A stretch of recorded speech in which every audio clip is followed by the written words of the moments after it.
তো ফ্রেন্ড, এবারের পর্বে আমরা আপনাদেরকে যেটা দেখাবো সেটা হচ্ছে একটা ছবির ব্যাকগ্রাউন্ড আপনি কিভাবে চেঞ্জ করবেন। তো ছবির ব্যাকগ্রাউন্ড চেঞ্জ করতে হলে প্রথমে আমরা যেই ছবিটির ব্যাকগ্রাউন্ড চেঞ্জ করতে চাই সেই ছবিটিকে আমাদেরকে ওপেন করে নিতে হবে আগে। তারপর সেই ছবিটির পিছনে আমরা যে ব্যাকগ্রাউন্ড বসাতে চাই আমরা সেই ছবিটিও ওপেন করে রাখবো ফটোশপে। তো ফটোশপে ছবি যেভাবে ওপেন করতে হয় আমরা সেভাবেই ওপেন করছি। এখানে ধরুন আমি এই ফুলের ছবিটা নিলাম। ধরুন আমি এই পান্ডাটির পান্ডাটির পিছনে এই ব্যাকগ্রাউন্ডে এই ফুলের ছবিটুকু বসাবো। তো আপনারা দেখলেন যে ফটোশপে একের অধিক ছবি যদি আমরা ওপেন করি তাহলে সেটা উপরের এই ট্যাবে এই বারে সেই ছবিগুলা পর্যায়ক্রমে আসে। তো এবার আমরা কাজ শুরু করি। তো আমরা আগে দেখিয়েছিলাম যে ম্যাজিক ওয়ান টুল দিয়ে আমরা কিভাবে কোনো নির্দিষ্ট অংশটুকুকে সিলেক্ট করব, কিন্তু আহ, এটাও বলেছিলাম যে অনেক জটিল পর্যায়ে, অনেক জটিল ব্যাকগ্রাউন্ডে, অনেক জটিল ক্ষেত্রে আহ, এই টুলটা দিয়ে সেরকম ভালো কাজ হয় না। এখানে দেখুন যে আমি এই ব্যাকগ্রাউন্ডটিকে সিলেক্ট করছি, সেটা কিন্তু ভালো সিলেকশন হচ্ছে না, বা সেটা কিন্তু সেটাকে কিন্তু ঠিক মতো সিলেক্ট করা যাচ্ছে না। সুতরাং এখানে আমাদের অন্য টুল ব্যবহার করতে হবে এটাকে খুব নিখুঁত করার জন্য।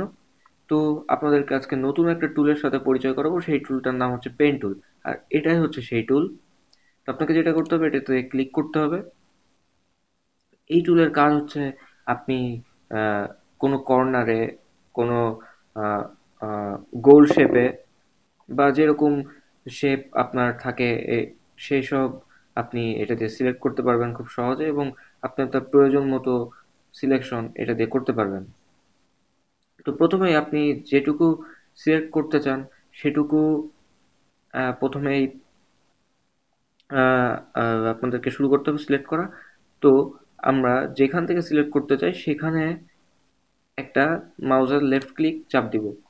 তো চাপ দেওয়ার পর একটা ডট এসেছে, আপনারা দেখুন। তো দেখুন, পান্ডাটির এই জায়গাটি কিন্তু পুরোপুরি সমতল না। আমরা যদি একটা টান দিয়ে এখানে সিলেক্ট করি তাহলে কিন্তু দেখুন জায়গাটি একদম সমতলে সিলেকশন হয়েছে। তো আপনাদের মনে এখন প্রশ্ন আসতে পারে যে কিভাবে এই জায়গাটুকুকে ব্যাখ্যা করা যেতে পারে। তো আপনি প্রথমেই এই পয়েন্টারটি এখানে রেখে মাউসের লেফট ক্লিক চাপ দিবেন এবং চেপে ধরে রাখবেন। তারপরে এটাকে আপনি আস্তে আস্তে সরাতে থাকলে আপনি দেখতে পারবেন যে আপনি এটাকে শেপ দিতে পারছেন। আপনার নিজের মতো শেপ আপনি বাড়িয়ে কমিয়ে যেভাবে ইচ্ছা সেভাবে দিতে পারবেন। তো দেওয়ার পরে আপনার শেপ সিলেকশন হয়ে গেল। তো এটি করার পরে আপনাকে যে কাজটি করতে হবে এই হ্যান্ডেলের একটা হ্যান্ডেল সরানোর জন্য, কারণ এভাবে রেখে যদি আমরা কাজ করতে করতে চলে যাই অনেক সময় এখানে সমস্যা হতে পারে। তো আপনি যেটা করবেন সেটা হচ্ছে অল্টার চেপে এই পয়েন্টারটি, এই মিডল পয়েন্টারটির উপরে একবার লেফট ক্লিক চাপ দিবেন। তো দেখুন আগের হ্যান্ডেলারটি ভ্যানিশ হয়ে গেছে। তো এইভাবে আপনি পুরো অঞ্চলটুকু এইভাবে সিলেক্ট করবেন। আমি এখানে জাস্ট দ্রুত করার জন্য খুব একটা নিখুঁত করে সিলেক্ট করছি না, আপনাদেরকে জাস্ট দেখানোর জন্য।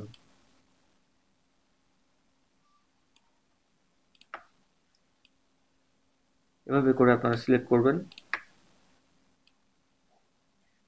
আপনারা ভাবছেন যে আমি চেঞ্জ করব ব্যাকগ্রাউন্ড, সেখানে আমি পান্ডাটিকে কেন সিলেক্ট করছি। এখানে বলে রাখা ভালো যে হ্যাঁ, আপনি ব্যাকগ্রাউন্ডও চেঞ্জ করতে পারেন পান্ডাটিকে সিলেক্ট করে, কিন্তু আপনি যদি শুধুমাত্র ব্যাকগ্রাউন্ডটিকে সিলেক্ট করতে যেতেন তাহলে এখানে পান্ডার অনেক আহ, জায়গায় সিলেক্ট করতে আপনাকে সমস্যায় পড়তে হতো। সুতরাং আপনাকে আগে পান্ডাটিকে বুঝে আপনি যেই অংশটুকু ছবির উপর আসলে রাখতে চান সেই অংশটুকু ভালোভাবে আগে আপনাকে সিলেক্ট করে নিতে হবে।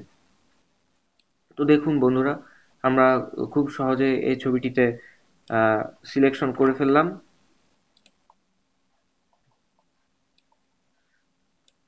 মোটামুটি আমরা একটা সিলেকশন করে আপনি যেখান থেকে শুরু করেছিলেন সিলেকশনটা সেখানে আনলে এরকম চারিপাশে বর্ডার তৈরি হবে, আপনারা দেখুন। এরপর আপনাকে যেটা করতে হবে সেটা হচ্ছে এই বর্ডারের ভিতরে আপনাকে মাউসের রাইট ক্লিক চাপতে হবে। রাইট ক্লিক চাপলে আপনারা এখানে দেখুন মেক সিলেকশন নামে একটা অপশন আসছে। তো আপনাকে মেক সিলেকশন দিতে হবে। তখন এখানে আপনাদের যারা প্রথম কাজ করতে যাবেন, এখানে হয়তো অন্যান্য আহ, কোনো নাম্বার লেখা থাকতে পারে। তো আপনি সেটা ক্যান্সেল করে জিরো করে দিবেন, জিরো করে ওকে দিবেন, তখন দেখুন আপনার এটা সিলেকশনে রূপান্তরিত হয়েছে। তো এবার যে কাজটি, সেটি হচ্ছে আপনাকে ব্যাকগ্রাউন্ড ডিলিট করতে হবে। এখানে আপনারা দেখুন যে আমরা যে অংশটুকু রাখবো সিলেক্ট কিন্তু করেছি সেইটাই। এখন আমরা যদি এটুকু ডিলিট করে দিই, তাহলে কিন্তু আমাদের মূল অংশ, মূল পান্ডাটি কিন্তু ডিলিট হয়ে যাবে। তো আমাদেরকে এখন সিলেক্ট করতে হবে এই পান্ডা বাদে ব্যাকগ্রাউন্ডের অংশটুকু। তো এই কাজটি আমরা কিভাবে করব? তো এই কাজটি করতে হলে আমাদেরকে যেটা করতে হবে সেটা হচ্ছে কন্ট্রোল শিফট চেপে ধরে আই দিতে হবে। তাহলে দেখুন আপনার পান্ডাটুকু বাদ দিয়ে পান্ডাটুকুর বাইরের যে অংশ, যেই ব্যাকগ্রাউন্ডটুকু, সেইটুকু সিলেক্ট হয়েছে।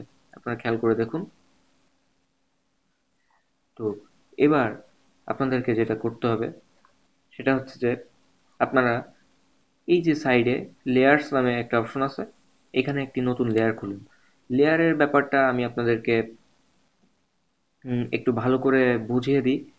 যে লেয়ার হচ্ছে এমন একটি জিনিস যেটা আপনি ধরুন কোনো আহ, একটা কাগজের উপরে আপনি যদি আরও 10টা কাগজ রাখেন, তাহলে সেই 10টা কাগজের যেরকম প্রত্যেকটা স্তর তৈরি হবে, লেয়ারও হচ্ছে সেই স্তরের প্রত্যেকটা স্তর। আপনার ছবির প্রত্যেকটা এলিমেন্ট আপনি যদি অন্য ছবি থেকে কপি করে এনে এখানে কিছু পেস্ট করেন, তবে সেটা আলাদা একটা লেয়ারে অন্তর্ভুক্ত হবে, এবং সেই আলাদা আলাদা লেয়ারকে আপনি আলাদা আলাদাভাবে এডিট করতে পারবেন। ফটোশপে এটা একটি বড় সুবিধার বিষয়। তো লেয়ার বিষয়ে আমরা পরে আরো অনেক কিছু শিখব। তো আপনাকে এখন যেটা করতে হবে যে আপনি আবার পান্ডাটিকে সিলেক্ট করুন, কন্ট্রোল শিফট আই চেপে চাপলে আবার আপনাকে পান্ডাটুকু আপনি আবার সিলেক্ট করতে পারবেন। তো এবার আপনি এডিটে যাবেন, এডিটে যে কাট করবেন, কাট করলে দেখুন পান্ডাটি ভ্যানিশ হয়ে গিয়েছে। এখন আপনি দেখুন এখানে ব্যাকগ্রাউন্ড লেয়ারে আমাদেরকে সিলেক্ট করা ছিল, মূল যে লেয়ারটা সেটাতে আমরা সিলেক্ট করে রাখছিলাম। কিন্তু এবার আপনি লেয়ার ওয়ানে সিলেক্ট করবেন, সিলেক্ট করে আবার এডিটে যে আপনি পেস্ট দিবেন। পেস্ট দেওয়ার পরে এই পয়েন্টারটি আপনি, এই টুলটি নিয়ে আপনি সেটাকে ঠিক প্লেস মতো বসাবেন। বসানোর পরে এই যে নিচের যে ব্যাকগ্রাউন্ড লেয়ারটা ছিল, এটা আপনাকে ডিলিট করে দিতে হবে। ডিলিট করলে দেখুন পিছনে এরকম পিক্সেল সম্মিলিত একটা বক্স আসছে। তো এভাবে আমরা যেই অংশটুকু রাখলাম সেটা আমরা পেয়ে গেলাম। এবার আপনাকে এই ছবিটির ব্যাকগ্রাউন্ড চেঞ্জ করতে হলে যেটা করতে হবে সেটা হচ্ছে আপনি যেই ছবিটি এটার ব্যাকগ্রাউন্ড বানাতে চান সেই ছবিতে আপনাকে যেতে হবে। সেটাতে যে আপনার কন্ট্রোল এ ধরে, কন্ট্রোল এ চাপলে আপনার পুরো ছবিটি সিলেক্ট হয়ে গেল। এবার আপনাকে এডিটে যে এটাকে কপি করতে হবে। কপি করে এবার আপনার সেই প্রথম ছবিটিতে এসে আপনি সেই ছবিটি পেস্ট করুন। এবার দেখুন যে আপনি ছবিটি পেস্ট করার পরে ছবিটা কিন্তু এই পান্ডাটির উপরে আসছে, কিন্তু আপনার পান্ডাটি অবশ্যই উপরে থাকতে হবে। সুতরাং আপনি কি করবেন, উপরের এই লেয়ারটি আপনি নিচে নামিয়ে দিন। তাহলে দেখুন পান্ডাটি সামনে চলে আসলো।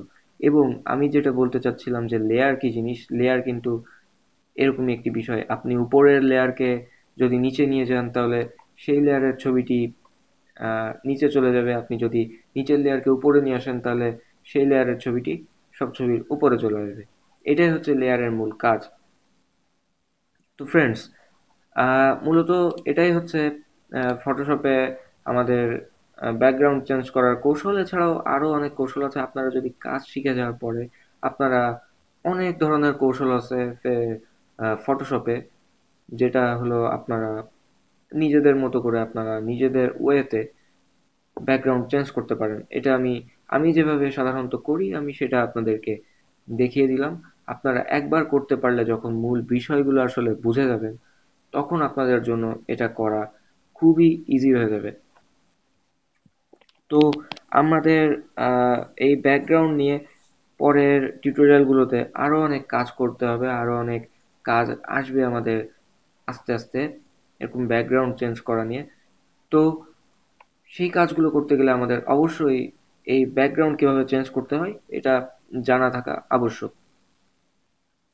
তো বন্ধুরা, আমাদের এই পর্বে আপনারা দেখলেন যে কিভাবে ফটোশপের কোনো ছবির ব্যাকগ্রাউন্ড চেঞ্জ করতে হয়। তো আমরা এই পর্ব এখানেই শেষ করছি।